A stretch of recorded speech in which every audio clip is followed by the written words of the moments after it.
গরিব ঘরের রাজপুত ধারাবাহিকটি যতই দিন যাচ্ছে ততই দর্শকদের প্রিয় হয়ে উঠছে। তবে যে পর্বটি দেখার জন্য দীর্ঘদিন অপেক্ষা করছিল এই নাটকের দর্শকরা, ঠিক তেমনই একটি পর্ব দেখতে পাবে তারা।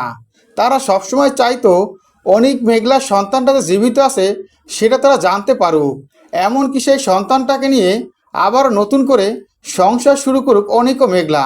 এমনই একটি পর্ব দেখার জন্য অপেক্ষা করছিল এই নাটকের দর্শকরা। তবে এবার খুব শীঘ্রই এমন একটি পর্ব দেখতে পাবে তারা। গরিব ঘরের রাজপুত নাটকটি যতই দিন যাচ্ছে ততই দর্শকদের প্রিয় হয়ে উঠছে।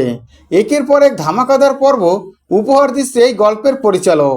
তবে আগামী পর্বটি আরও মহা ধামাকা হবে। অনিক মেঘলার কাছে বারে বারে ছুটে আসে শুধুমাত্র ক্ষমা চাওয়ার জন্য। অনিককে দেখি মেঘলা অনিককে ক্ষমা করে না, কারণ মেঘলা এটাই মনে করে যে অনিকের জন্যই তার সন্তানটা মারা গেছে। অন্যদিকে পাগল অবস্থায় অনিককে দেখে তখনই সাব্বির সিদ্ধান্ত নেয় সে মেঘলার কাছে যাবে এবং তার সাথে কথা বলবে। মেঘলার সাথে কথা বলে সাব্বির মেঘলাকে বলে, সন্তানটা মারা যাওয়ার পিছনে একমাত্র দায় অনিক নয়, আপনারও দায় আছে। যে কথা শুনে অবাক হয়ে যায় মেঘলা বলে, আমি কি করেছি?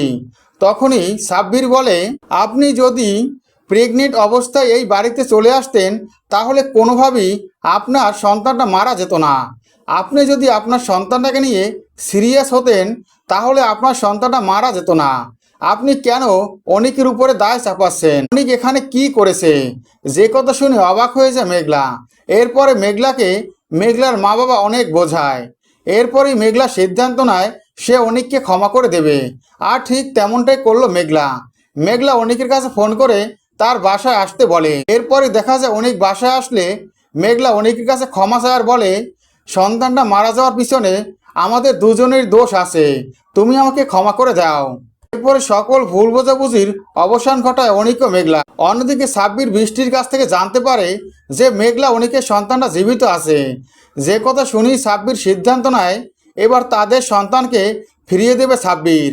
যে সন্তানটাকে নিয়ে এখনো কষ্ট পাচ্ছে অনিক ও মেঘলা, এবার তাদের সন্তানকে ফিরিয়ে দেবে। যে কথা সেই কাজ। শেষ পর্যন্ত বৃষ্টিকে অনুরোধ করলো মেঘলা অনিকের সন্তানকে ফিরিয়ে দিতে। এরপরে বৃষ্টি অনিকের কাছে ফোন করে সবটা খুলে বলে। অনিক মেঘলাকে নিয়ে সাথে সাথে সেই বস্তিতে চলে আসে। এসেই তার সন্তানকে দেখে মেঘলা সন্তানকে কোলে তুলে নেয় আর বলে, এই সন্তান আমার মৃত সন্তান হয়নি, আপনার মৃত সন্তান হয়েছিল, আর সেই সন্তানটাই আমার সন্তানের সাথে ওলটপালট করে দিয়েছেন। এ কথা শুনে খুবই ভয় পেয়ে যায় মহিলাটি। আর বৃষ্টি দেখে সে অবাক হয়। গরিব ঘরের রাজপুত নাটকের দর্শকরা এমনই একটি পর্ব দেখতে পাবে। গরিব ঘরের রাজপুত নাটকের প্রত্যেকটি আপডেট ভিডিও পেতে আমার চ্যানেলটি সাবস্ক্রাইব করে বেল আইকন অন করে রেখো। ধন্যবাদ।